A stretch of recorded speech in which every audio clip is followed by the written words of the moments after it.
Bismillahirrahmanirrahim. Assalamualaikum warahmatullahi wabarakatuh. Bismillah, alhamdulillah, wassalatu wassalamu ala habibillah, Sayyidina Muhammad ibn Abdullah, wa ala alihi wa sahbihi wa mawalah. Subhanaka la ilma lana illa ma 'allamtana innaka antal alimul hakim. Wa la hawla wa la quwwata illa billahil aliyyil azim. Allahumma rabbi syrah lana sudurana wa yassir lana umurana wahlul 'uqdatam min alsinatina yafqahu aqwalana. Allahumma faqqihna fid din wa 'allimna at-ta'wil bi rahmatika ya rabbal alamin walhamdulillahi rabbil alamin. Alhamdulillah, thumma alhamdulillah. Kita bertemu kembali di dalam pembacaan hadis Sunan Tirmizi. Saya minta maaf kita mula sedikit lewat. Sepatutnya jam 8 malam. Tapi ada beberapa perkara yang perlu diselesaikan tadi. Dan kita nak sambung berkenaan tentang hadis-hadis yang menceritakan tentang penafsiran Al-Quran, tentang tafsir Al-Quran. Imam Tirmizi rahimahullah membawakan penulisan berkenaan tentang dua orang ulama tafsir yang terkenal, iaitu Mujahid dan Qatadah. Iaitu ada orang mempertikaikan bahawa Mujahid dan Qatadah banyak menukilkan tafsir berdasarkan pandangannya, bukan berdasarkan apa yang beliau belajar daripada para sahabat yang sebelumnya. Maka itu dinafikan oleh Imam Tirmizi rahimahullah. Kata Imam Tirmizi dalam muka surat 1137 ini, kata Imam Tirmizi, terima kasih banyak-banyak Muhammad Fauzi bin Ali, terima kasih. Kata Imam Tirmizi, wa ammal ladzi ruya, dan adapun apa yang telah diriwayatkan daripada dua orang ulama tafsir yang terkenal, iaitu Mujahid dan Qatadah, dan seumpama mereka selain mereka, min ahli ilmi, daripada kalangan ahli ilmu, annahum fassarul Quran, bahawa mereka menafsirkan Al-Quran, falaisa dhannu bihim, maka tidak sepatutnya sangkaan dengan ulama-ulama tafsir ini, annahum qalu, bahawa mereka telah mereka-reka, membuat-buat berkenaan tentang Al-Quran, au fassaruhu, ataupun mereka telah menafsirkan Al-Quran bighairi ilmin, tanpa ilmu, ataupun min qibali anfusihim, mereka menciptakan tafsir daripada diri mereka. Tak sepatutnya sangka begitu. Lalu jangan kita ingat, para ulama ni mereka tak ada nukilkan pun daripada siapa mereka ambil tafsir ni.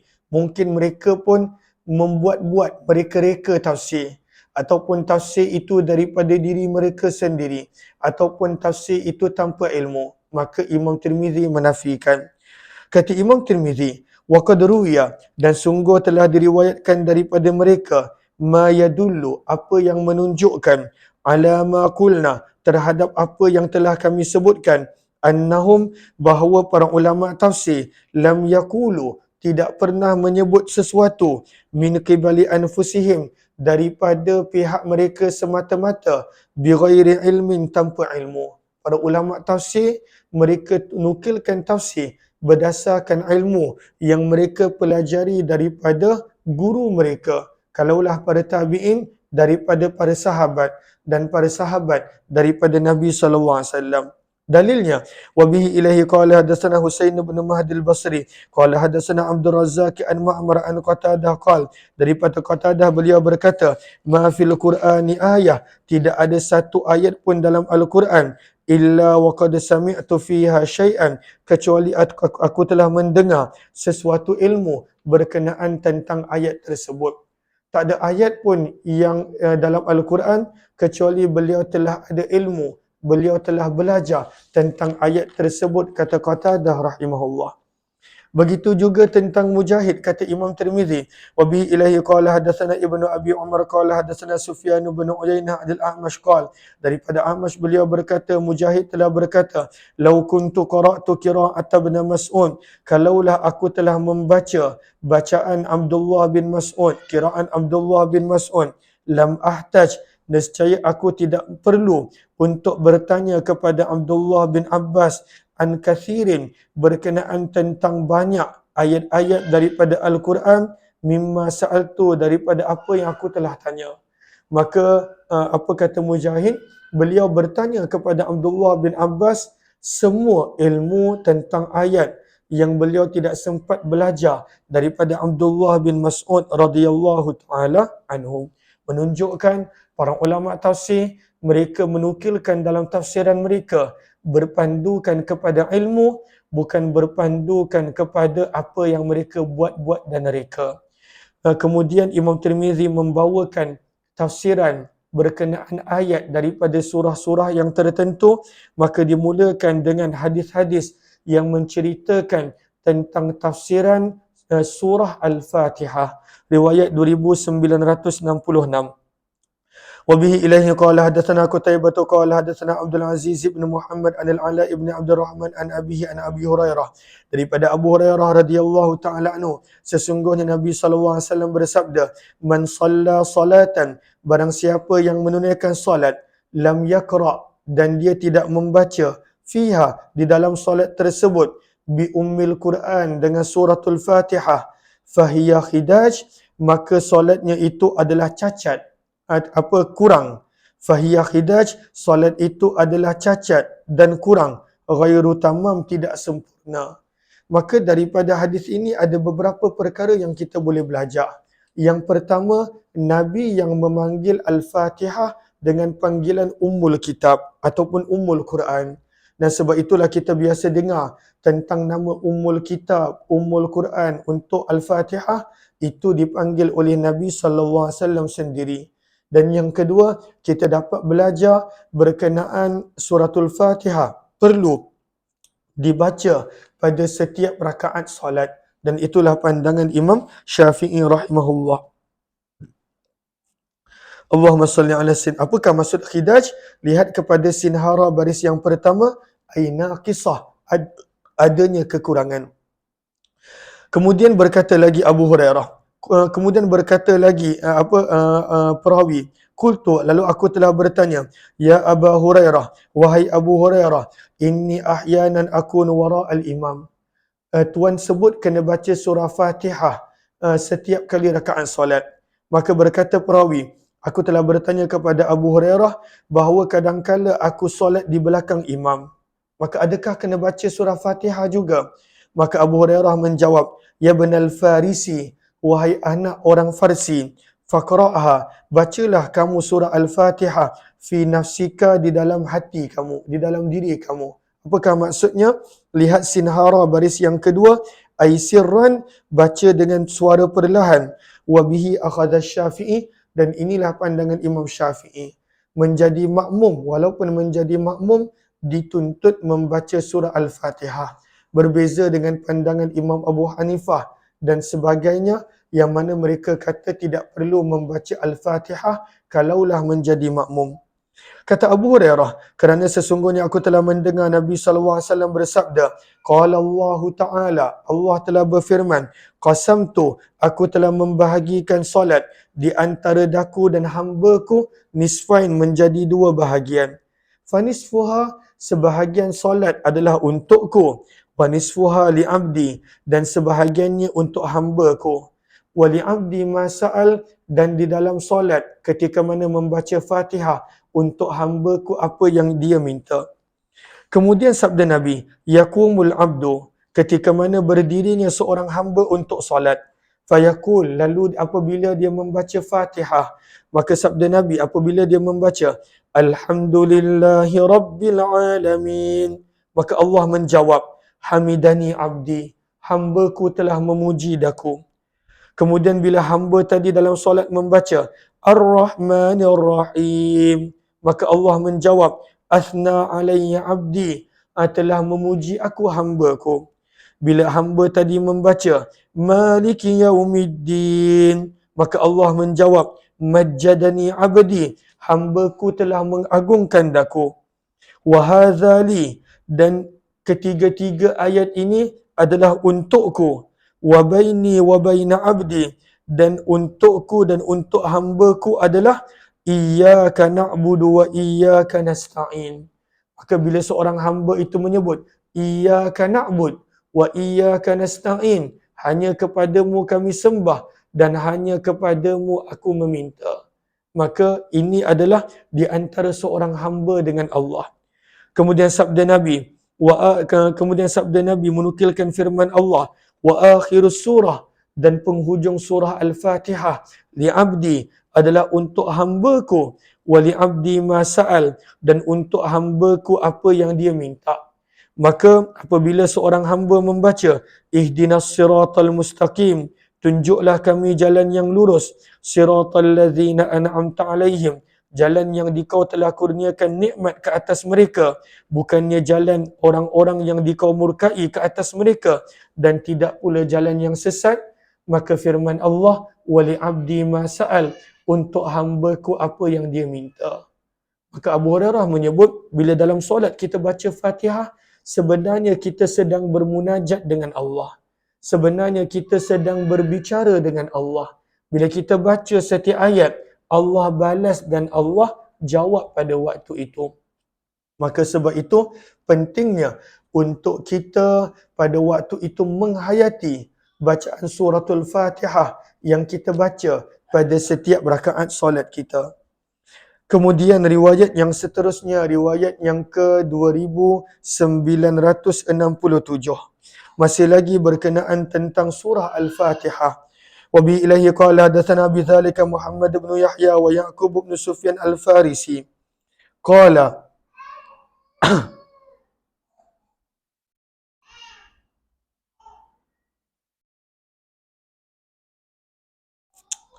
قال حدثنا ابن أبي أويس عن أبيه عن العلاء بن عبد الرحمن قال حدثني أبي وأبو السائب مولى هشام بن زهرة وكان جليسين لأبي هريرة.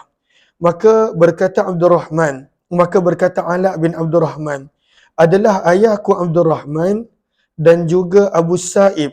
Mereka berdua merupakan anak murid yang sentiasa bersama dengan Abu Hurairah. Maka mereka berdua telah meriwayatkan daripada Abu Hurairah, daripada Nabi SAW baginda bersabda, man salla salatan, barang siapa yang menunaikan salat, lam yaqra' fiha, di mana mereka tidak membaca di dalam salat, bi ummil Quran, dengan suratul Fatihah, fahiya khidaj, maka salat itu adalah tidak sempurna, adalah kekurangan, adalah cacat, ghairu tamam, tidak sempurna. Kata Imam Tirmizi, dan tidaklah ada di dalam hadis Ismail bin Abi Uwais lebih daripada sekadar periwayatan tersebut. Kata Imam Tirmizi, aku telah bertanya kepada Abu Zur'ah berkenaan tentang hadis ini, maka Abu Zur'ah menjawab kedua-dua hadis, hadis yang panjang yang kita baca tadi dan hadis pendek yang baru kita baca. Kata Abu Zur'ah, kedua-duanya adalah sahih. Wahtajja, dan Imam Abu Zur'ah menjadikan hujjah dalil hadis Ibnu Abi Uwais daripada ayahnya, daripada Ala rahimahullahu ta'ala. Atiyah apa tu? Riwayat, lalu saya ada bawa bekal untuk perjalanan jauh saya. Saya akan pergi selama 10-12 hari ni. Lalu dia pergi makan bekalan saya. Lalu nak kena keluar beli baru. Itu adalah Atiyah dan Aisyah. Saya adalah bawa sikit makanan-makanan saya, biskut, coklat. Habis, kena beli baru. Dah habis tadi. Okey. Allahumma salli ala Muhammad wa ala alihi washabihi ajma'in. Riwayat 2967. Wa bi ilahi qala hadatsana Abd bin Humaidin qala hadatsana Abdul Rahman bin Sa'id qala akhbarana Amr bin Abi Qais an Simak bin Harb an Abbad bin Hubaysh an Adi bin Hatim, daripada Adi bin Hatim radhiyallahu anhu, beliau berkata, ataitu Rasulullah, aku telah mendatangi Nabi sallallahu alaihi wasallam, wa huwa jalis, dalam keadaan baginda sedang duduk di dalam masjid. Faqala al-qaumu, maka berkata para sahabat, hadza Adi bin Hatim, ini adalah Adi bin Hatim. Wajitu, dan kata Adi, aku telah datang berjumpa dengan Nabi. Pada waktu tu dia belum masuk Islam. Bi ghairi aman, tanpa ada sebarang jaminan keselamatan, jaminan keamanan. Wala kitab, dan tanpa membawa surat. Zaman dulu, orang luar dia hanya selamat kalaulah dia ada jaminan keselamatan ataupun kalaulah dia membawa surat. Kerana pembawa surat tidak dianiaya ataupun disakiti. pembawa surat ataupun dia ada jaminan keselamatan. Itu untuk mana-mana negara pada zaman tersebut. Maka Adi bin Hatim dia datang jumpa Nabi begitu. Tapi para sahabat tidaklah pada waktu itu menghukum ataupun memukul sesiapa yang bukan Islam yang datang. Para sahabat bukan begitu.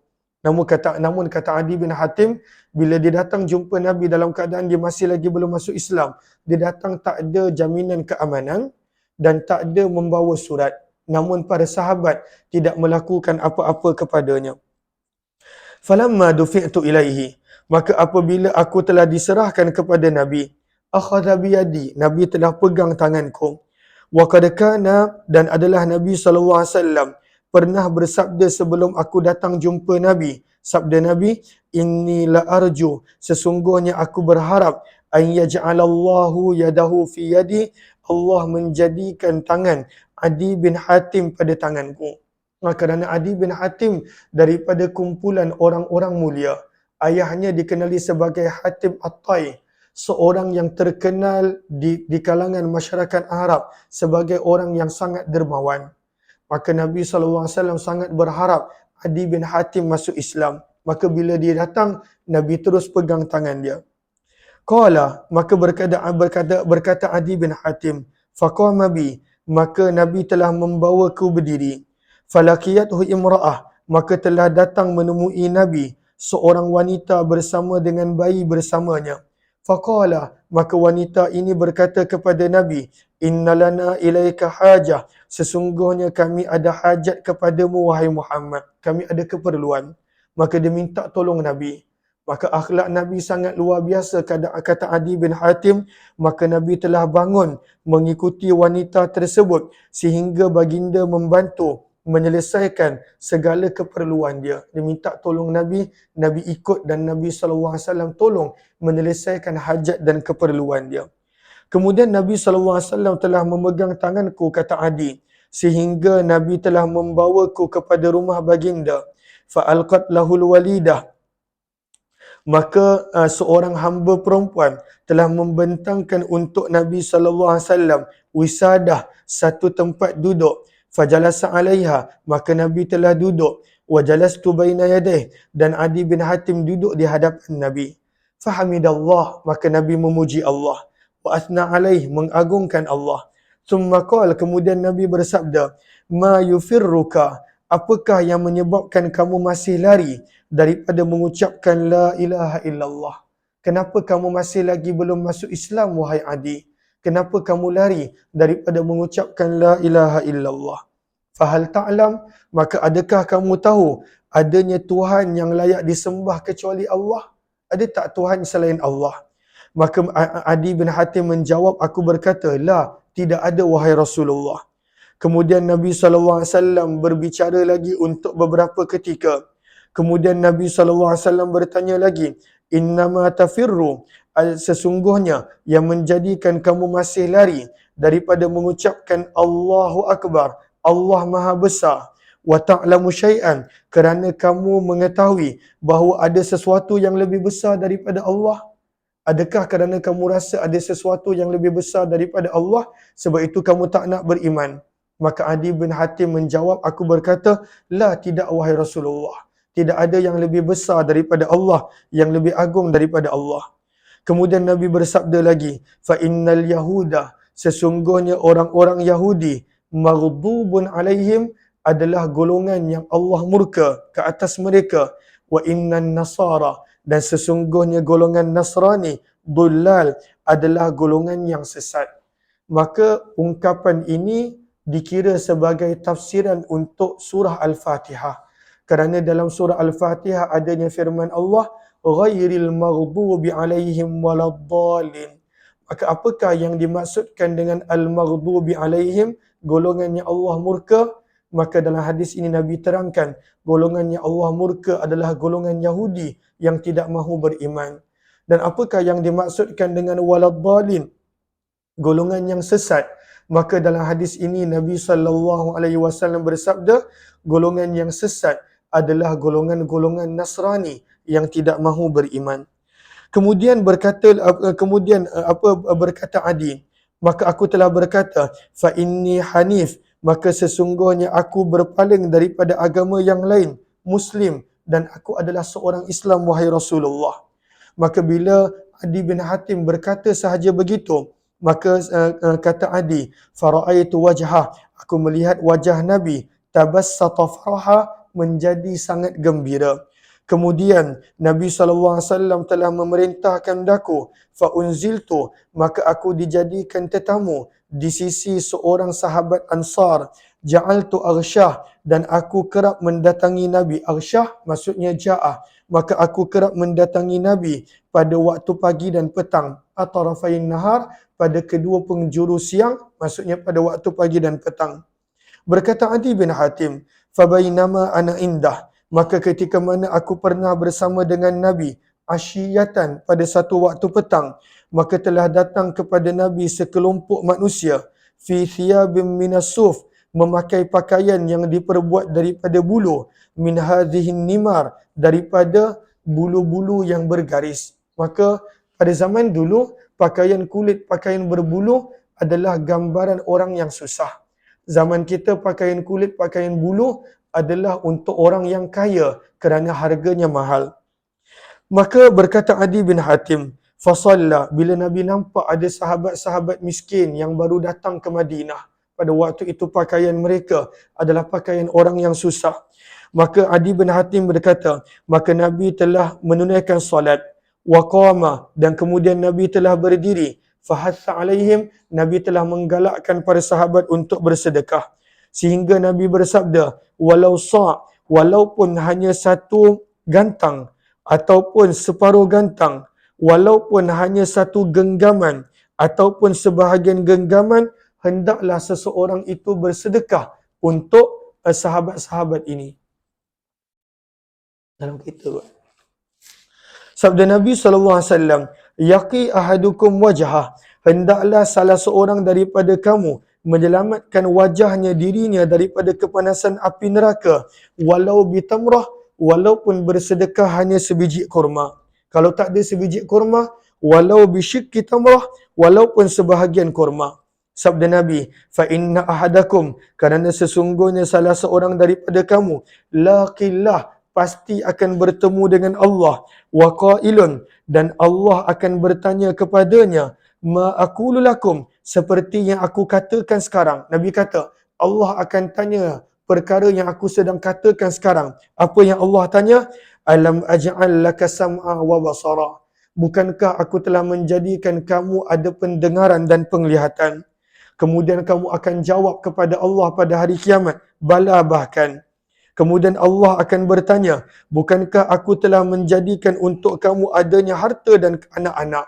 Dan kamu akan menjawab, bahkan ya Allah, pada hari kiamat. Allah akan bertanya pada hari kiamat, aynama qaddamta li nafsik, apakah amalan yang kamu telah mendahulukan untuk kebaikan diri kamu? Apa amalan yang kamu buat dengan harta yang aku bagi? Maka fayanzuru, manusia akan mula melihat, qaddamahu, depan dia, wa ba'dahu, belakang dia, kanan dan kirinya, dan dia tidak mendapati sesuatu yang boleh dijadikan sebagai pelindung wajah dan dirinya daripada kepanasan api neraka. Sebab dia tak bersedekah, dia pada waktu itu bakhil dan kedekut, maka dia tak ada apa-apa amalan daripada sedekah.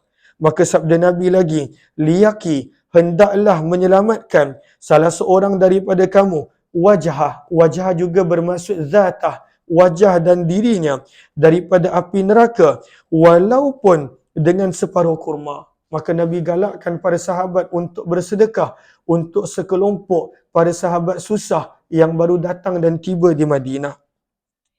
Kemudian sabda Nabi, fa illam yajid, kalaulah memang kamu tak ada apa-apa untuk sedekah, fa bi kalimatin thayyibah, maka cakaplah perkataan yang elok. Jangan pula dahlah tak sedekah, cakapnya pada waktu itu mengungkit, cakapnya pada waktu itu percakapan yang buruk.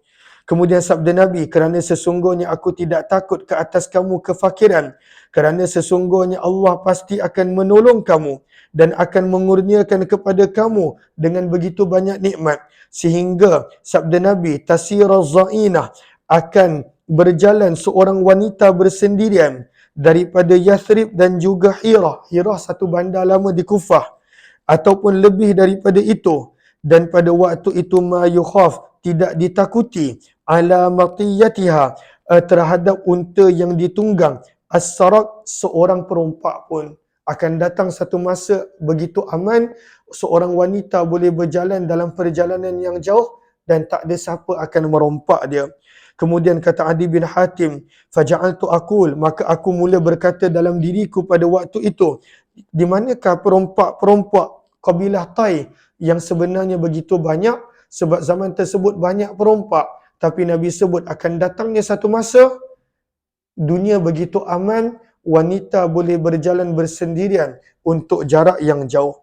Inilah yang Nabi SAW sabdakan. Cuma yang nak dijadikan sebagai sandaran untuk tajuk ini adalah di mana Nabi menyebut bahawa al-maghdubi alaihim adalah golongan Yahudi yang tidak beriman, dan ad-dullal waladdallin adalah golongan Nasrani.